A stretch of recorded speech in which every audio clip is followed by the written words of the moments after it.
My name is Shantell Martin, and I'm the host of What's the Point? I'm an artist from Southeast London. I also lived in Japan for a bunch of years. I'm mostly known for my large-scale line drawings, live performances, and talks. This is a conversation series dedicated to exploring why artists create art and the forces that influence us. Every few years, I find myself questioning why I make art and what's the point of it. We just make it, we share it, and then one day we die and we definitely aren't making things anymore then. It sounds kind of harsh, but it's true. When I'm having one of these existential moments, I like to pick up the phone and ask other artists what they think the point of making art is and why they keep creating and making it. These conversations usually teach me things that help me see my own challenges in a new light. So I want to share them unedited with those who might be asking themselves similar questions. Join me as I sit down with artists and friends to talk about their reasons for doing what they do and why they continue to create. This episode contains mature themes and discussions involving crime and criminal activity and the substance abuse that may not be suitable for all audiences. We believe in open and honest conversations, which sometimes means exploring topics that can be sensitive or challenging. Listener discretion is advised. My guest today is Dos Mas, and his work combines movement and colour and is so active in a way. There's so much energy within his work. Dos Mas is a visual artist from Whittier, California. I hope I said that correctly. And he works primarily with acrylic and pulls themes from local LA, Latinx, soul, and lowrider culture. I feel like I'm going to learn a lot today. Please welcome Dos Mas. Thanks so much for joining me today. I heard that you have been interviewed a couple of times. Twice, yes, by good friends at Tackle Box and at Real Moves podcast. My good friends. Grew up with them, both the groups of friends, so it's been great. Nice. And what was your experience like when you did that? So nerve-wracking because I don't do interviews and I get shy and I get nervous a lot and train of thought goes crazy, so I just try to stay away. I don't try to stay away, but I have been very good at staying behind the curtains. Yeah. Yeah. I think it's fun to get nervous about things because it means that you care and it means that there's so much room for like growth in whatever that thing is you're getting nervous about. Yes, that's a great way to put it. Definitely care. I definitely care how I care a lot about what I do. So when I'm not able to explain exactly how I feel sometimes, it's definitely a little nerve-wracking of the way it gets reciprocated to the listener. Yeah. But I'm all for it though. Yeah. And so we met, maybe it's even a couple of years ago now. Time flies. Time flies. So we met via Aaron De La Cruz. Yes. Great man. I love that guy. Great man, yes. Great artist. Great dad, great human being in general. Yes. Nice. Fantastic. And for people who aren't familiar with your work, how would you describe the work that you make as an artist? I would say I'm an abstract creative. Started with black and white. Found love very similar, to yours type of work. But black and white, I was absolutely in love, obsessed with black and white work, abstract line movements and weights. And through the years, as of like 2 years ago, I started bringing color into my work, another communication of feelings with color. And it's just opened my eyes to so much stuff and opened eyes for other people. And it's been great to me. I'm just obsessed. I'm so obsessed and I just love what I do. And I love creating and helping people with the story from behind, everything that comes with it.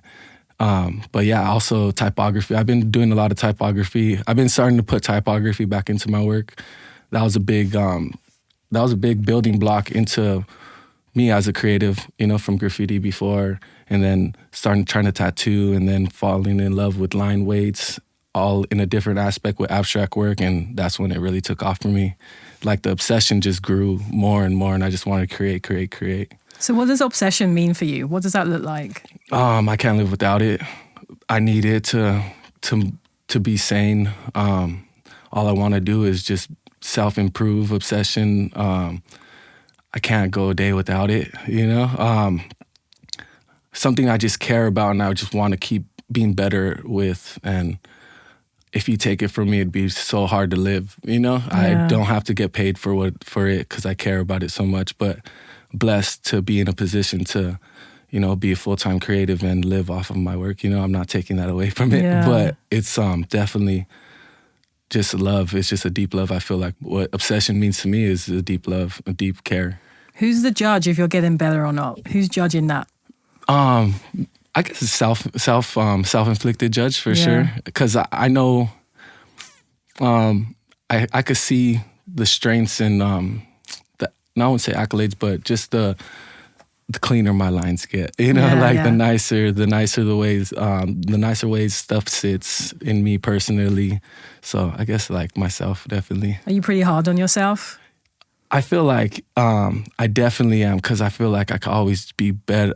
I make bad decisions all the time. So I know when I could be better, and I know I could have done this instead of going to do that and wasting a day or even wasting another day the day after, you know, because I'm a creature of bad habits still too, you know, so still trying to figure it out. I'm not perfect at all. I think that's a really interesting concept of like bad decisions or choices within art, like, because, you know, art is so opinional. So when you make a bad choice, how do you know it's a bad choice? Like, do you feel it? Do you see it? Like, yeah, I guess just the years of making bad decisions for so long, I know what to stay away from and what to do. And you know, I've been very great at like making decision making as of like the past couple of years. Absolutely 180. But I guess I could feel it. I know what the symptoms would be after. I know how I would feel, what I should be doing, what I have on my agenda, you know, and knowing that I should walk away or just, you know, stay on program of what I have to do. Yeah. And so you're wearing a cap and it says LA, born and raised. Yes. Born and raised, a family over there. Good people. Yeah, born and raised in LA though. It's the logo. The LA goes deeper than the baseball team. It was a collab with the Dodgers. Really? But it's more the sign's just deeper than that. You know, it has the upbringings, everybody, you know, livelihood on this side and everything. So you're born and raised here? Yeah, born and raised. Yeah, I stay out in Whittier. I was born in Los Angeles, and I was raised in Whittier though. Where's Whittier? Whittier is about like 15-20 minutes outside of downtown LA. Okay. 15-20 minute drive. Okay, nice. Yeah, traffic is a little longer, you know, but yeah, not too far. Nice. And so can you tell me about the first ever experience you had with art or with something creative? First experience, definitely. When I was younger, it was funny. It's completely different. When I would draw, my mom would always tell me I'd draw aliens. That was my thing when I was younger. I'd be drawing alien heads. That was my favorite thing to do, or UFOs. And that's like really my first ever recollection of me remembering what I was drawing.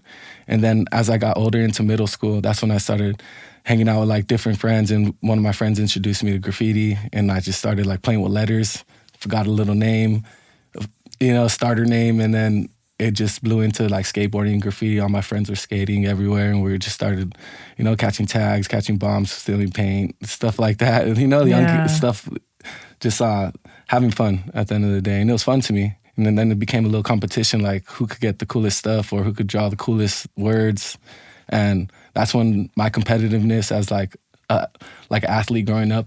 As a kid, I played baseball, football like my whole entire life. So that was like my first identity.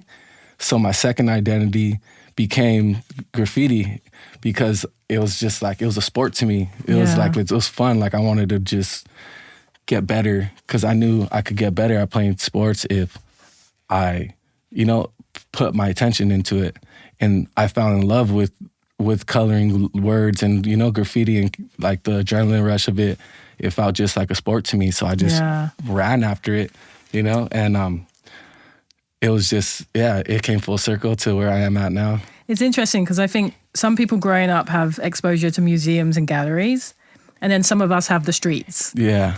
Quite similar. I think some of my first experience with art was just graffiti and, you know, what was on the streets, because I didn't grow up going to museums or galleries, but I grew up walking past walls or benches or things that were tagged. And so then I could imagine perhaps what I would do on that, or, you know, what someone else might do. Yeah. Was that quite similar to you in a way? Yeah, absolutely. Like, I mean, I was raised in Whittier, but like growing up, I was in South Central in my grandma's house while she was taking care of me when my mom was at work.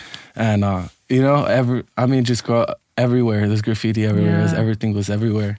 And it was always interesting. It always caught my eye. You know, I feel like once I started skating more and, you know, caring, like the first time I started caring about letters, like one that my friend showed me, that's when I started really looking. I'm like, man, this stuff's everywhere. Like, you know, and it started getting my attention. Like, oh, that's how he did the A.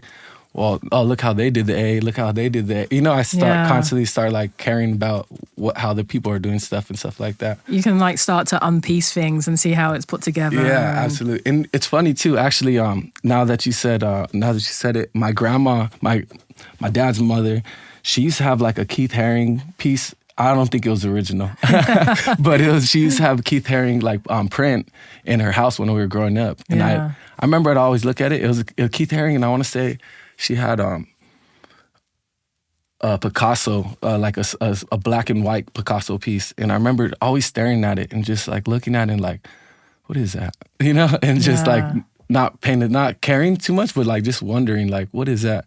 And then to go and like let the record reflect all the way to like right now. I remember about a couple years back, I was looking at a Picasso piece jumped out at me. I was like, man, I feel like my grandma used to have that, like something very similar, and everything just added up. I was like, wow, I don't know, it was just full circle moment. I was like, I don't know if that, you know, really resonated with me, but I remember staring at it and like just you know, kind of just caring about it, like, oh, that's cool. It was in your subconscious, and those are two artists that are very line based. So it's interesting. Like many years later, you're an artist that works a lot with lines. Yeah. It's definitely eye opening. It's funny. You have to tell me your story, but when I was younger, you know, you couldn't just walk into a shop and buy paint. You know, you couldn't buy spray cans.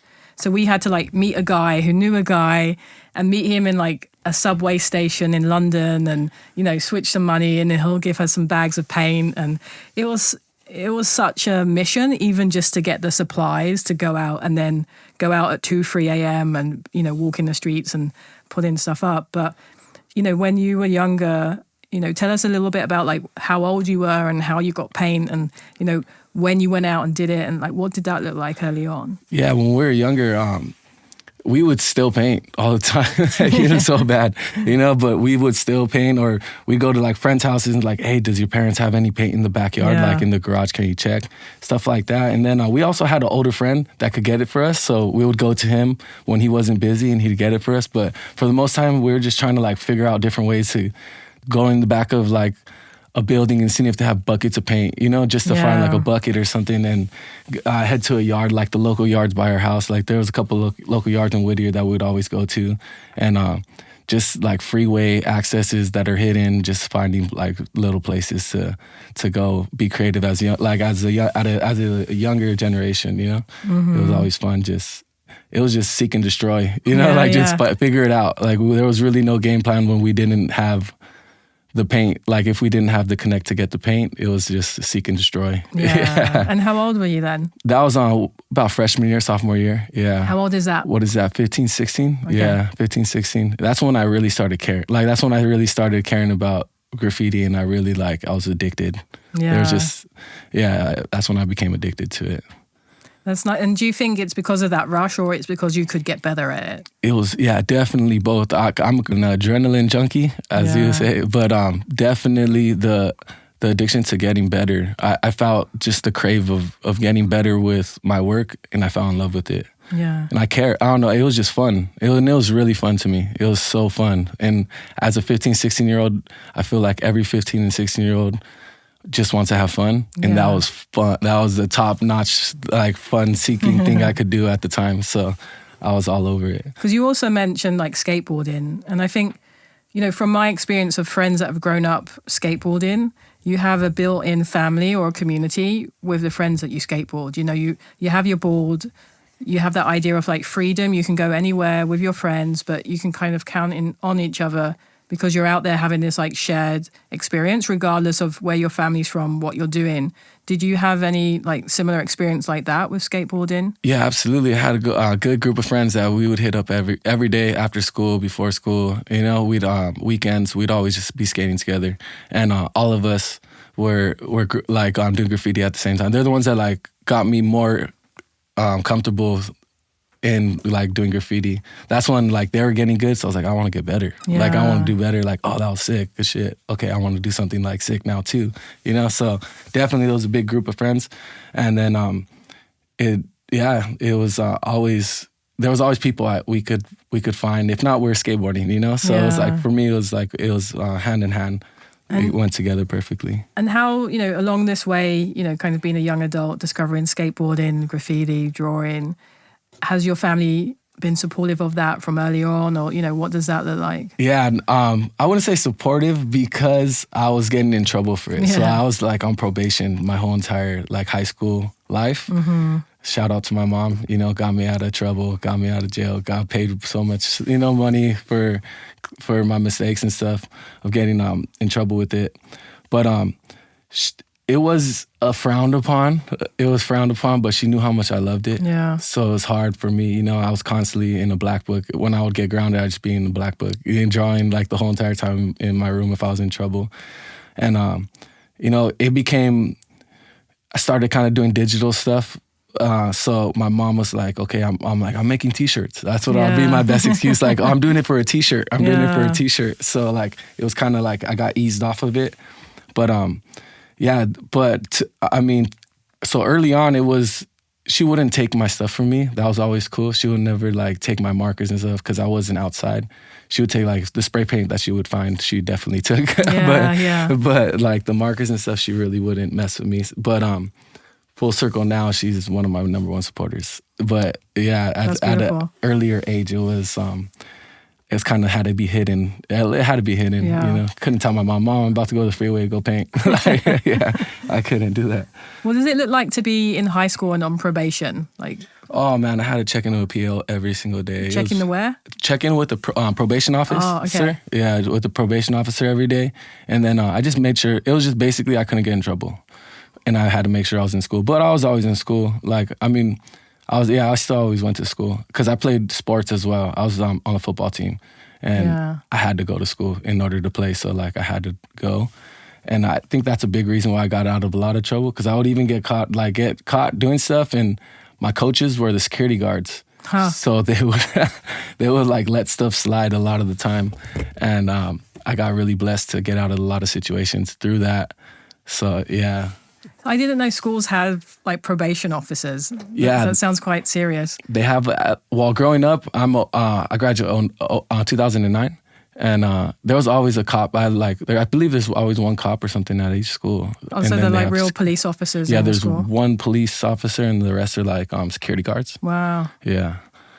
Yeah, because it's not like I went to a good school in England, but we definitely didn't have cops in school. Yeah, Los Angeles is a little different. You know, LA County. Yeah. Nice. And then so you have a sweater on today. Like, tell us about this. Oh yeah, it's a pink Dos Mas Studios hoodie.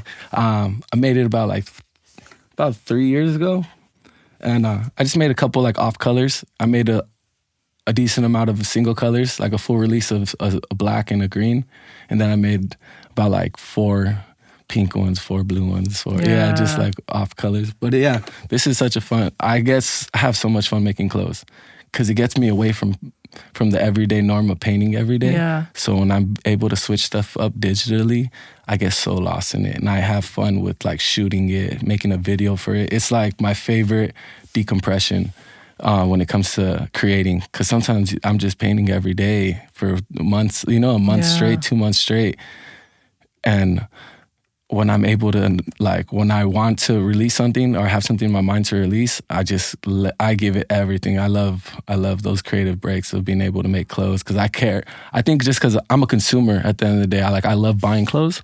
I think that was like in high school, like I remember buying like my first Orasu t-shirt. It was like a clothing brand back in the day. What was it called? Orasu. Orasu. Yeah, Orasu. And I remember I was like, man, this is cool. Like this is really dope. Okay. And like I just remember that feeling, and when I wore it, I felt so cool.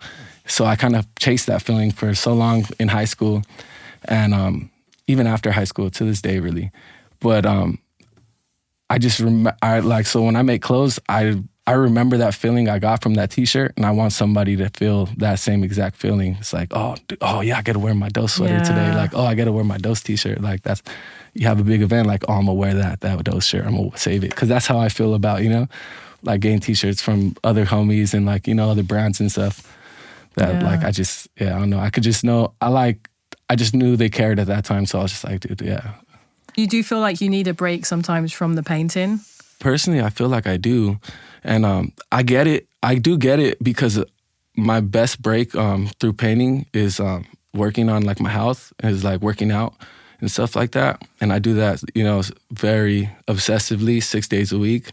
And it's more mental than it is physical to me, 1,000,000%, because I'm able to go and just reset and not think about one thing creative and just working like creatively with weights and like body movement. I do a lot of calisthenics, so it's like I just have fun trying to do handstands and like doing pull-ups and doing weird stuff like that. What's calisthenics? Calisthenics, like moving body weight, so like pull-ups and push-ups, and so all like natural resistance stuff. Yeah, exactly, and like handstands and just weird body movements that like build strength. Mm-hmm. But for me, it's just fun. So you can do a handstand? Yeah, I can. I'm trying my best to hold it for longer, but I could handstand for a cool little while. Okay, amazing. Yeah, it's fun. And I remember like when we first met, we were speaking about like kind of the cars and stuff. Oh, okay, yeah.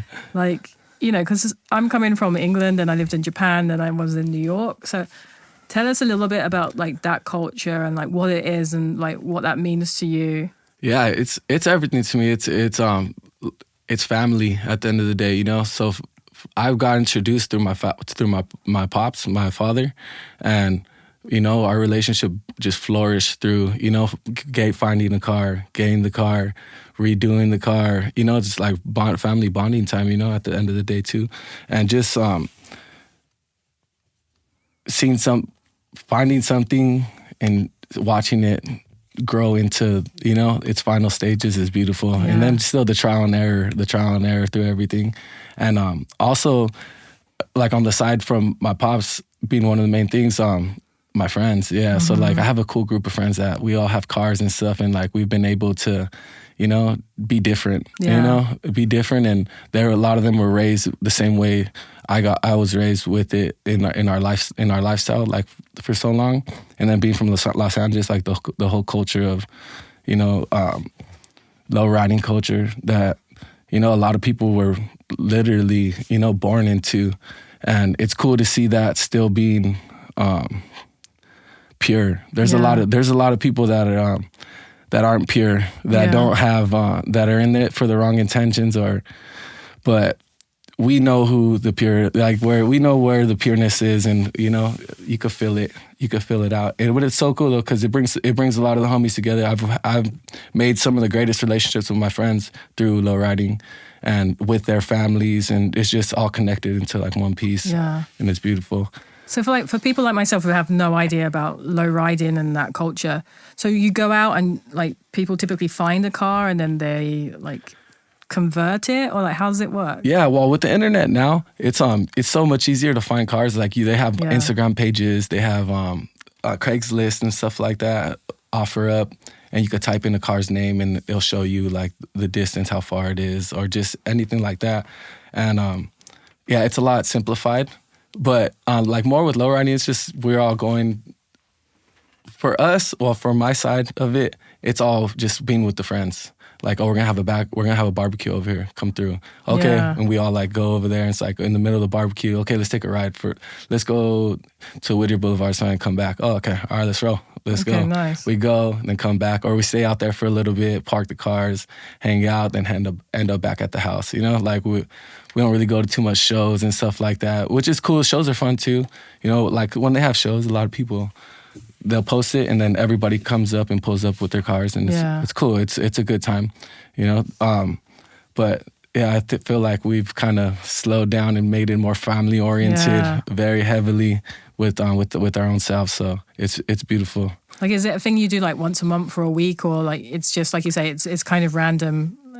Yeah, there's splurs. There's definitely different times and places. Because I remember during quarantine, oh man, it was every day. It was every day, every day. Because we could be in our cars, you know. So it would be every week, 2 times, 3 times a week, 4 times a week, and then now it's, you know, like when can we get all together? Everybody has their lives now, and it's a little tougher compared to a couple years ago.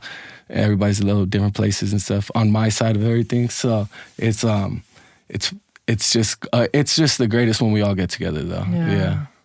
Going back to your artwork, you know, I feel like all of those things you mentioned are like tie in with the work that you do. You know, skateboarding, low riding, graffiti.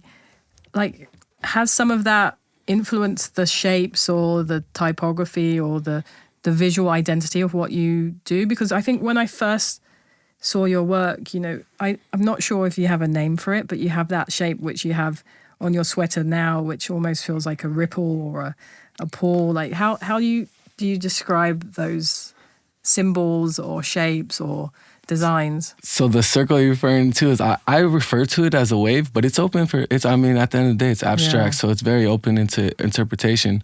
And I love always hearing people's take on it, you know? But yeah, I feel like it's definitely, for me now, it's very communicative with my work. Each point is pointing in a certain direction. I feel like that's the way I view like my everyday. Like I'm here with you and I'm pointing this way and you're pointing at me.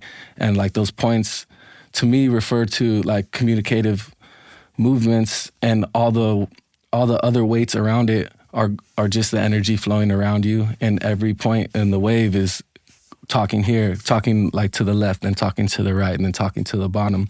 And I feel like that's where I bring in my energy and my flow into finding the communication in a piece when I start. It's always one wave that I refer to, one wave at a time. And I say, okay, he's talking this way, they're talking this way, he's talking this way, she's talking this way.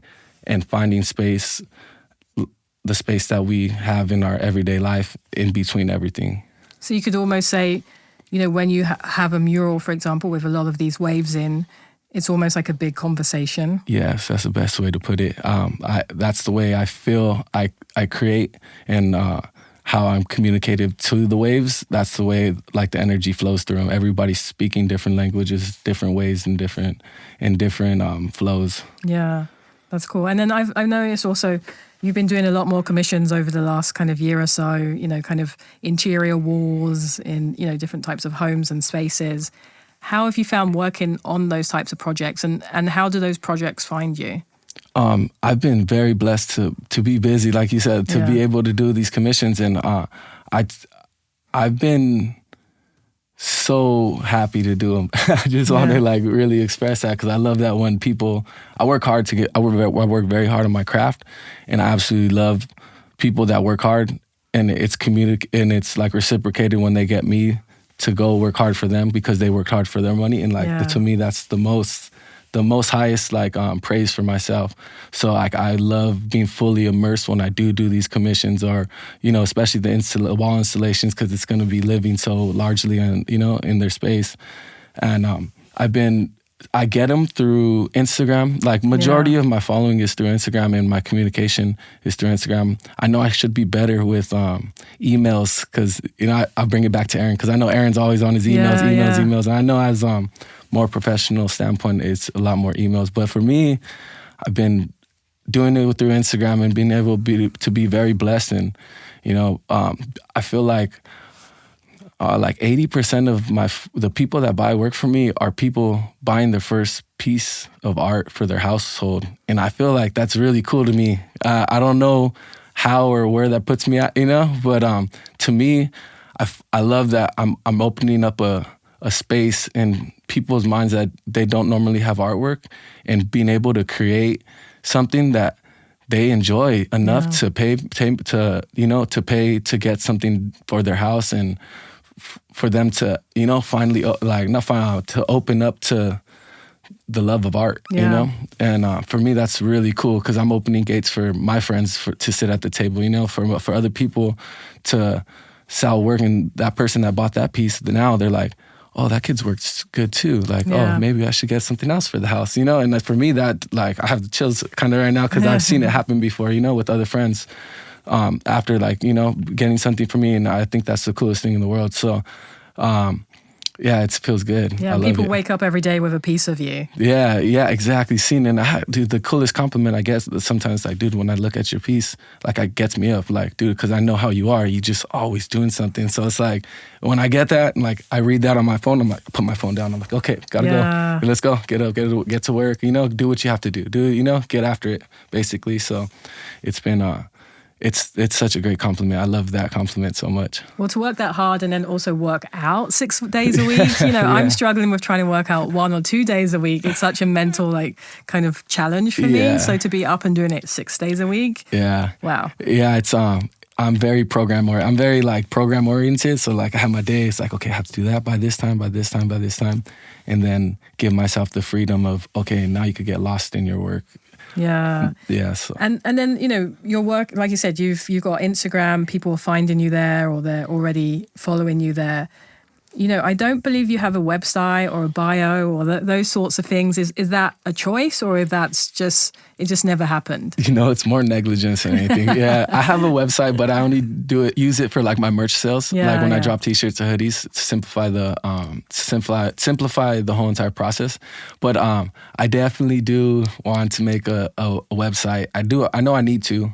I feel like I want to, so I think I should do it because I really want to. And it's easier to connect dots with a lot of things. So I do want to do it. It's been negligence, so I totally should have done it. But do you feel like, in a way, like, Instagram is kind of the modern day website? Because I feel like some people, they only go to your website to find your Instagram link sometimes. Yeah, I definitely think it's the modern day website for sure. But there's, I'm doing a lot more stuff, like, a lot more professionally now than I was before. And I feel like this last year was, like, the biggest growth spurt I've ever had in all of my work. And I'm starting to dial stuff back. I'm not making as much bad decisions as I am before, you know, and, like, it's coming to me so much pure. It's coming from so much of a pure place now, and which it always was, but it's just, I always feel like I'm getting better. And now it's just like, I think I should start connecting dots a little bit more, you know, cleaning up, making a website, and, you know, carrying myself a little bit different. Do you have anyone around you that, you know, you can talk to, or that can give you advice so that you don't make these bad decisions? Yeah, absolutely. I have a number of close friends that, you know me to a T, that have known exactly where I came from, could know exactly where I came from, all my struggles and stuff. So I definitely do, and they have great heads on their shoulders. I've been very blessed to have those people in my life. So I do, but it's just absolutely. Yeah, and what about the business side of things? Because, you know, at the end of the day, as an independent artist, when people are coming at you trying to buy things or commission you for things, how do you even know how to structure that, or even how to reply to that? Or, you know, do you feel okay to reply to those messages? Yeah, absolutely. I think because I've been doing it like that since day one, I feel very comfortable on how I perceive, like, direct messages of getting a commission started and stuff like that. I definitely take care of all that. I don't have an assistant, or, like, nobody has my Instagram stuff to log in and respond, because so much work is, at least 90% of the work is from Instagram. So, you know, it's the dialogue is all from Instagram. And it took time for me to figure out, you know, pricing and stuff as starting off as an artist, but I got introduced when I started getting a lot more work. It was around the time I did my first installation at a tattoo shop, and it was a very well respected tattoo shop, Sneaky G's. His name was Sneaky G. It was his private studio, and I was head over heels so happy that he wanted me to do something for him. And it was the first time my work was going to be in a place of art. So that, to me, was just absolutely amazing. And the cool thing is when I did that for him, he has a bigger following, and he was posting me doing it. And I got like the most, like, havoc I ever had, like, on Instagram, most interactions and stuff I ever had on Instagram because of that. And it was really cool because I was, like kind of selling pieces for lower price, and, just like doing certain stuff for my friends. And after that, it really shot me out, and a lot more people started asking. And a lot of people that get tattoos, they kind of understand how much tattoos cost. So like there's like a etiquette and a code to it.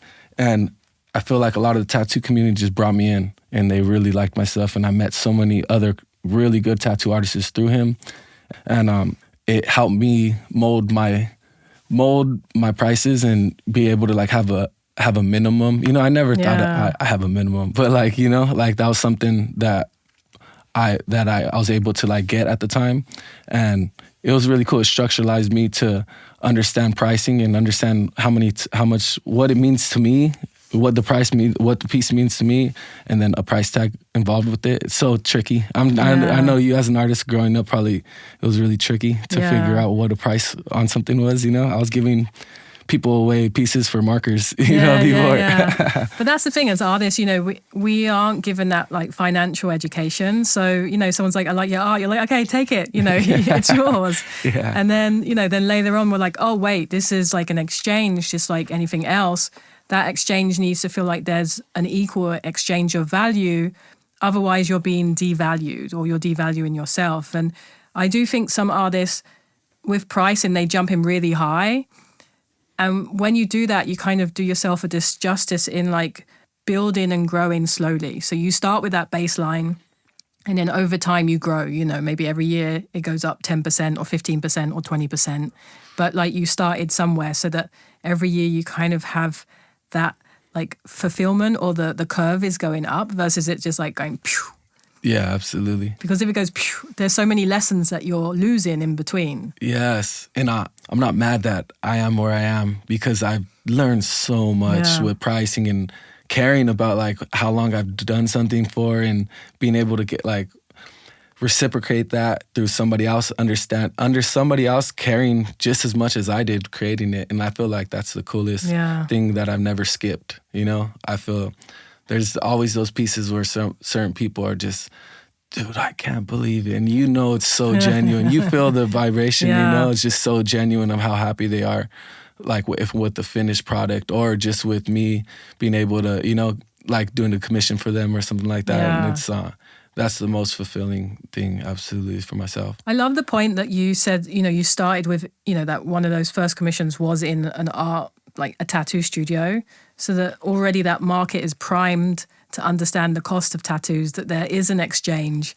that tattoos have a value to it depending on the experience and the time, etc. So because you plugged yourself into that industry, it came with that knowledge from the audience. Yeah, and it was learning lesson to me too, because at the same time I'm like, oh, they kind of understand already now. Yeah. Like, oh, that's cool, okay. And then it was still trial and error on certain stuff, but definitely it was it was meant to be, because I'm not sure how I would have found it out any other way, but I'm definitely happy I was able to be in that situation. And shout out to Sneaky. It was it was just that one opened the gates for a lot of stuff. Nice. Creatively and understanding I'm here for a reason. I know the dream became a lot bigger after that commission. Yeah. So what's the dream? To keep helping. A big reason why I work now is to help people,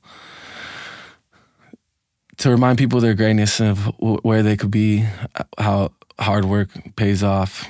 Excuse my language to the fuck-ups out there that think that it is over, and to make the best out of the situation that they're in.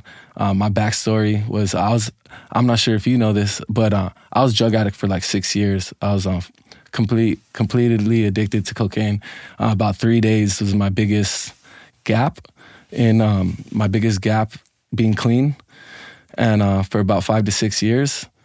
And before that, I was like digitally creating. I was still drawing, and then this was like right out of high school. So that gap, it was my early 20s, and that's such a constructive time in a artist or in a human being in general.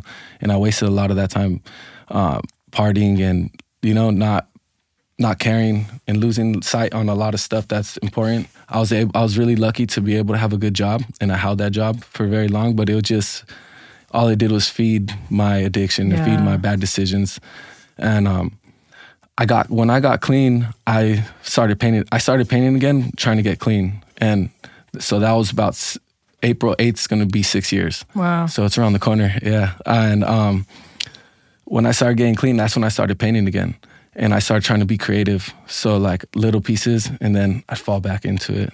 Little pieces, fall back into it. And then it took, one last fall, one last bounce back to finally understand I've been living under my greatness. I was tired of living under my greatness. I was tired of the relationships I had with my family that weren't connected with love, because I was born with love. I was raised with love. I was tired of not having money because I'd be partying everything away. I was, there was so much pieces all to the puzzle that I really let go and understood what I should be caring about, what matters, the family, the love, the pure love, not the happiness, like the pure, the joy that you get from it, definitely. And I started painting again, and a lot of people, I open up at least like once a year about it, because I don't try to keep it my main basis of my artwork, but I do know a lot of people struggling, a lot of people that follow me understand the story, know the story, and I've been able to touch so much people with knowing, let alone my friends. Like my friends is one of the main things I feel like that holds me real dear to me, because the people I know and I love and I care about, and they seen what it was, how bad I was, and I was the worst of the worst. I am the king of wasted time. I never thought I could do this. I always thought it was too late, and I just became obsessed. Yeah. I became obsessed with creating again. I became obsessed with being better. I became obsessed with caring, and it's just those little steps, walking with faith, blind sight, just trusting in the vision of you getting better and the hope. And day by day, 0.1% better sometimes, so a stumble, but a stumble's a step, and just falling and still coming back and being able to bounce back from the times before, and being able to be in the position where I left my job. I had such a good job. All my coworkers had houses and I'm 32 now, so I'm older, and that's something I care about.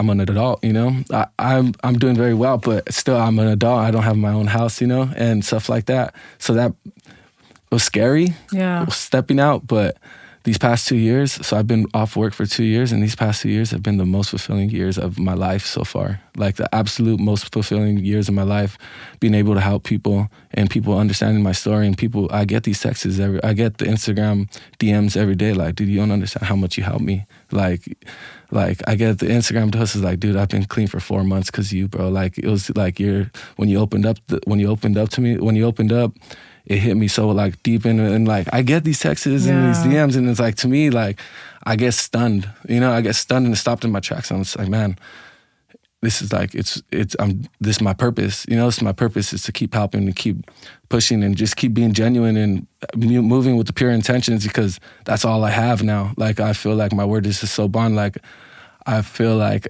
I can't move. I feel like I want to move with pure intentions, So that's all I do. And if I feel like I keep doing that, I can never be wrong, because I feel like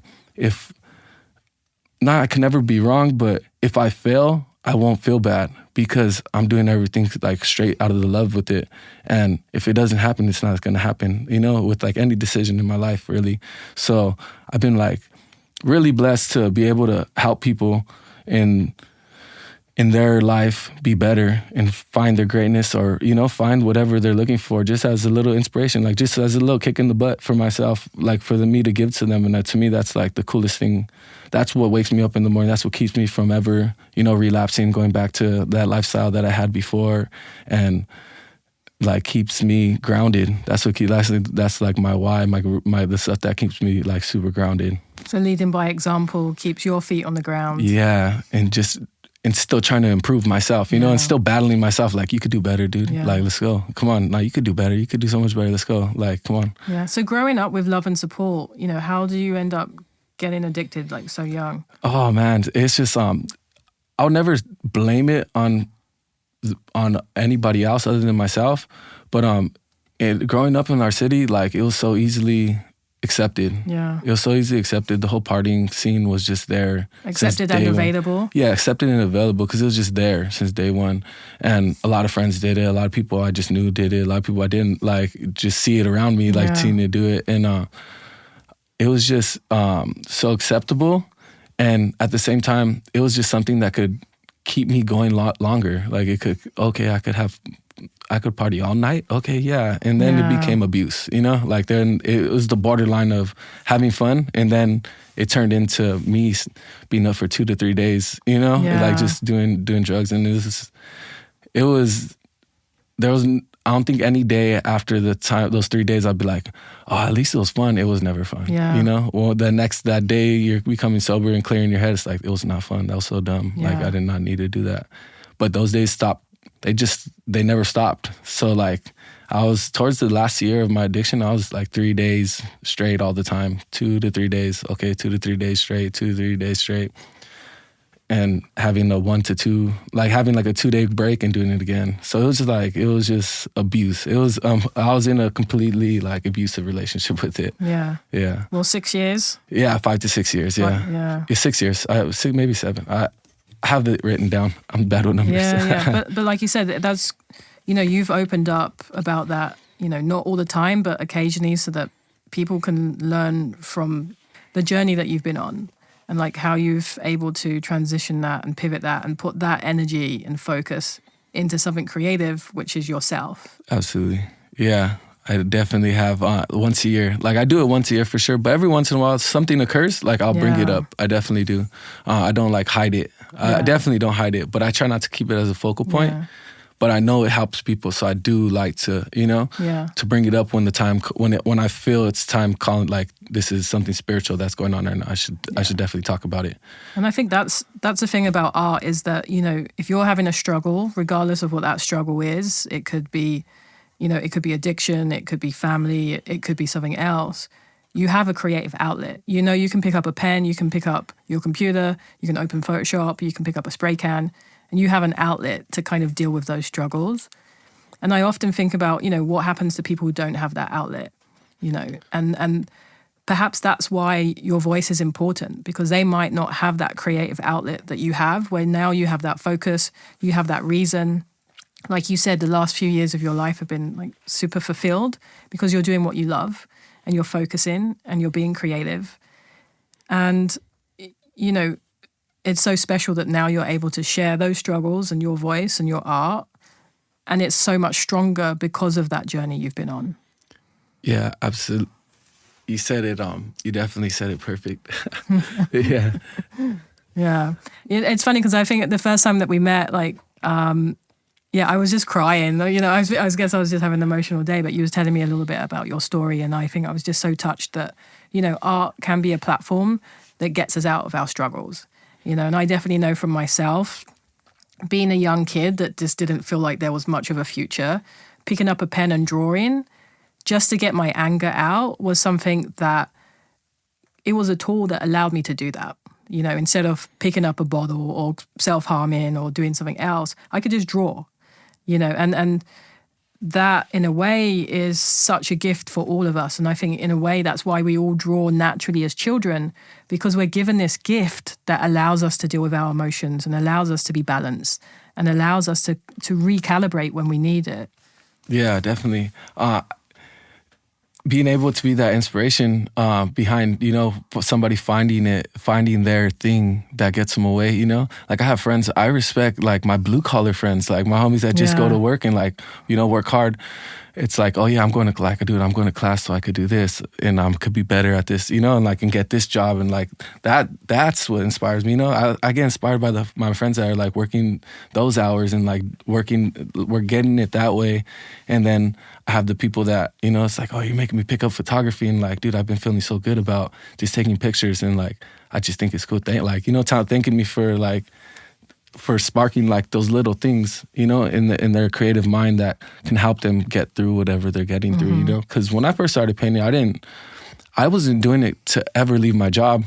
I was doing it to fight my demons, you know? Like I was doing it just to fight and to fight my demons and find find that love again, because I remember that love, you know, and I didn't have that love anymore. I lost that love of creating, and definitely I did not think I was gonna be where I am, you know. But it's just it was just such a good stepping stool to being better as a person, and I didn't even know it was gonna really be like that until I started, you know, not going out and partying because I wanted to draw, and it's like those little things were the things that I couldn't do when I was, you know, an addict. I just like, no, dude, I'm gonna go drink and then I'm gonna have fun. But I started having fun with painting again, having fun with picking up a canvas or filling up a piece of paper with a pencil, you know? Yeah. Just the most randomest stuff. And for me, that was,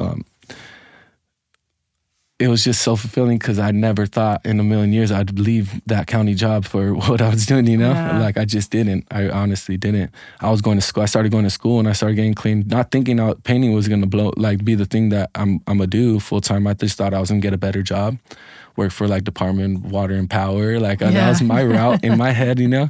And it just push came to shove and work started coming in because I started caring and being obsessed, and the love just grew, you know? And I was able to find I was able to make my own lane for what I'm doing, you know? No disrespect to people that, you know, paved the path to be here.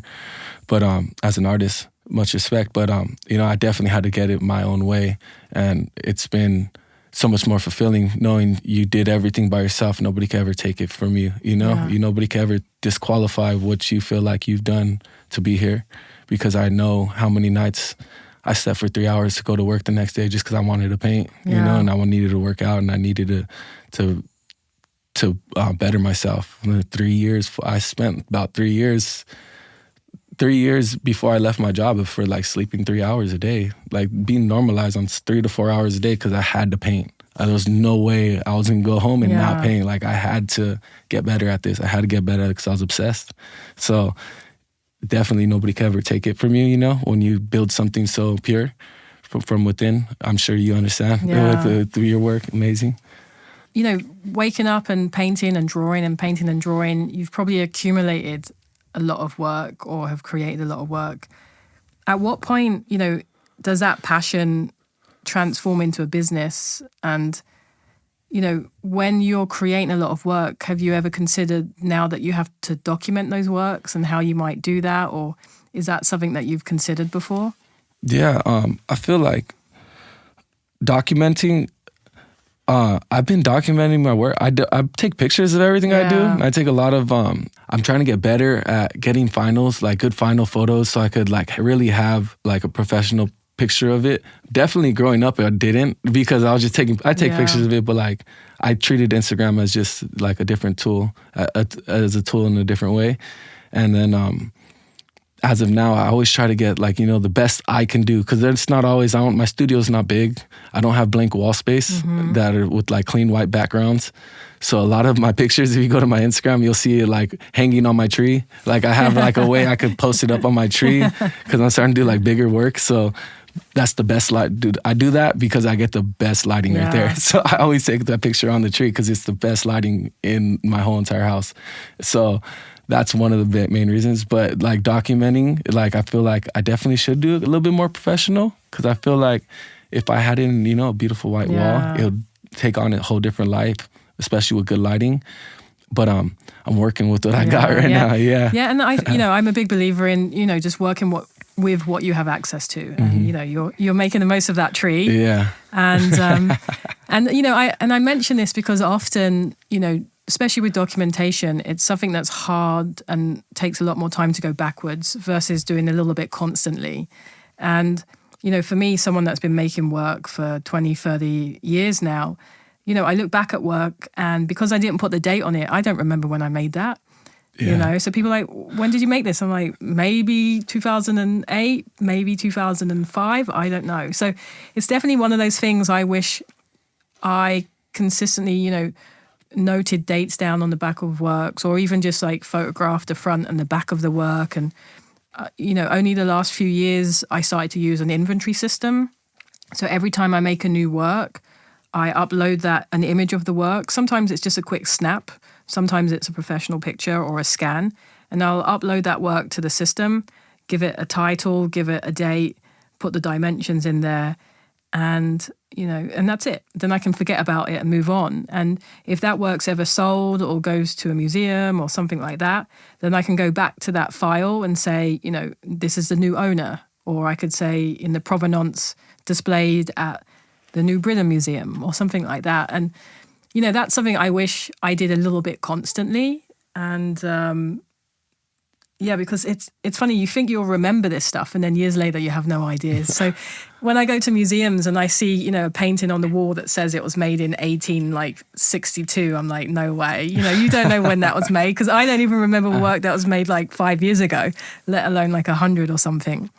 So that's interesting. Yeah, I definitely, so as like 2 years ago, I started trying my best to make sure I like write a sign on the back of them, because personally, on my work, I don't normally sign the front because I usually fill up the whole canvas. Yeah, that's the way my work is. I don't know like how I move. But I love signing in the back, and I've been doing it for like 2 years. But I do take pictures of everything. Like I do, but I don't document it to the fullest. Like this year, I'm on it. I'm so on it. I have a calendar, and I'm writing everything down. I write everything down on my calendar. But I definitely need to do it digitally. Yeah. That's a great idea, and I'm a stand by it, and I'm gonna send it to you. Be like, look, Yeah. I'm doing it. Yeah. I had a conversation with Noah Humes, an artist, and we were talking about signing work as well, and and to Noah, I mentioned in a way that the work itself is a signature. For you to then have to write your name on it, for me, sometimes feels a little bit redundant, because the drawing itself is the signature. Like if you look at my drawing, it's a Shantell drawing, so I don't really need to sign it. For me, signings is something that, if the drawing lends itself or feels like it wants my name in it, I'll add it. But I'm not signing it just for the sake of signing it as a point of ownership. I think the drawing itself is a signature. Yeah, I love that. And I definitely feel the same way. I have a lot of ownership in the way I feel my work looks like, I feel like that is my signature. And a lot of people, I've gotten it to where it's like, dude, but like people, but you have to let people know who it is. It's like, I like that they don't know. If they don't know, it's like, I've seen that before. Yeah. I've seen that before. I've gotten that, It's like, oh, I've seen that before. I didn't know that was you. Like, I've seen your work here. Yeah. Like, oh, that's cool, And it's more of like a,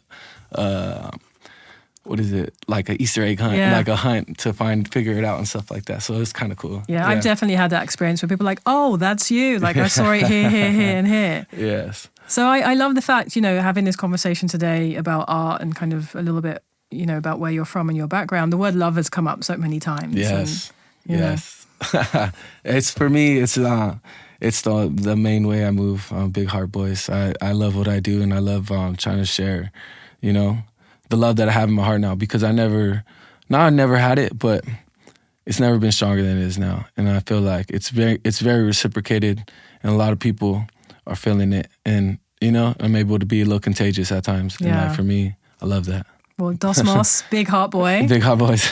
Can you let us know where we can find you? Yes, on Instagram, Dosmas Studios, DOSMASSTUDIOS.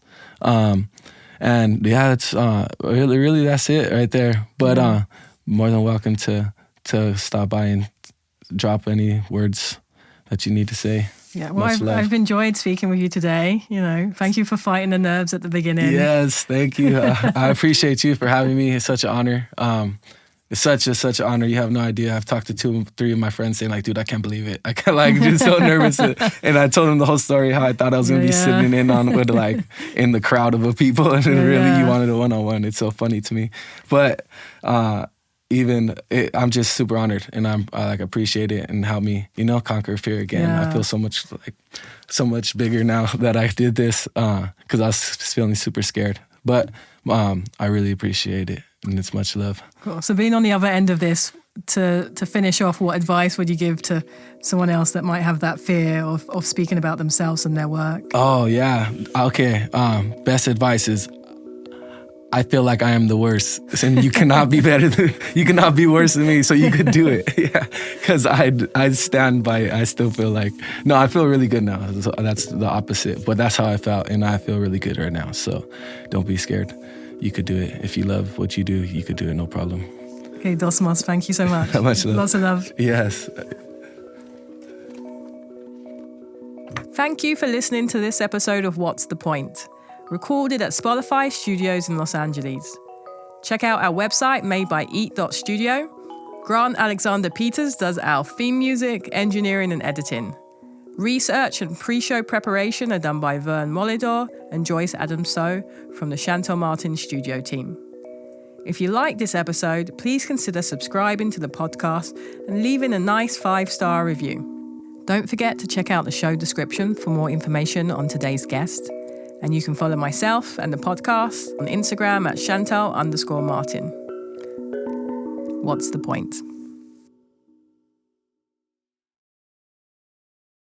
Elevated time, elevated you, elevated go, elevated flow, elevated time, elevated you, elevated go, elevated flow. Thinking, sinking, swimming, knowing, being, nature, flowing, light. The light is on, the light is off, the light is on. Are you on? Are we off? Are we on? Let's be on. Nature, nature, nature, nature, nature, nature, nature, nature, nature, nature, nature, nature, nature, nature, grow. Let's grow. I grow. You grow. We grow. Now grow. Sea grow. You grow. Let's grow. The sea sinks. The sea blinks. Blink once. Blink twice. Elevated time. Elevated you. Elevated go. Elevated flow. In my likeness, in your likeness, in our likeness, in this likeness. Unknown spaces, familiar places, unknown spaces, familiar places, unknown faces, familiar places, familiar, my mind, your mind, our mind, this mind. Elevated time, elevated you, elevated go, elevated flow. Mind your place, mind your space, mind your place, in this place. Mind your room, that's my room, that's your room. Be this room, mind your place, mind your space, mind your place, in this place. Mind your room, that's my room, that's your room. Be this room, mind your place, mind your space, mind your place, in this place. Mind your room, space, space, space, space, space, space, space, space, space, space, space, space, space. Elevated time, elevated you, elevated go, elevated flow. Elevated time, elevated you, elevated go, elevated flow. Moving forward, press forward, press rewind. Moving forward, press forward, press rewind. Moving forward, press forward, press rewind. Moving forward, press forward, press rewind. Moving forward, press forward, press rewind. Moving forward, press forward, press rewind. Moving forward, press forward, press rewind. Moving forward, press forward, press rewind. Moving forward, press forward, press rewind. Moving forward, blank, blank, blank, blank, blank, blank, blank, blank, blank, blank, blank, blank, page, page, page, page. Lost in space, lost in this case. Moving forward, move rewind. Moving forward, move rewind. Moving forward, move behind. Moving forward, move behind. Moving forward, move behind. Moving forward, move behind. Elevated time, elevated you, elevated C, elevated B, elevated go, elevated flow.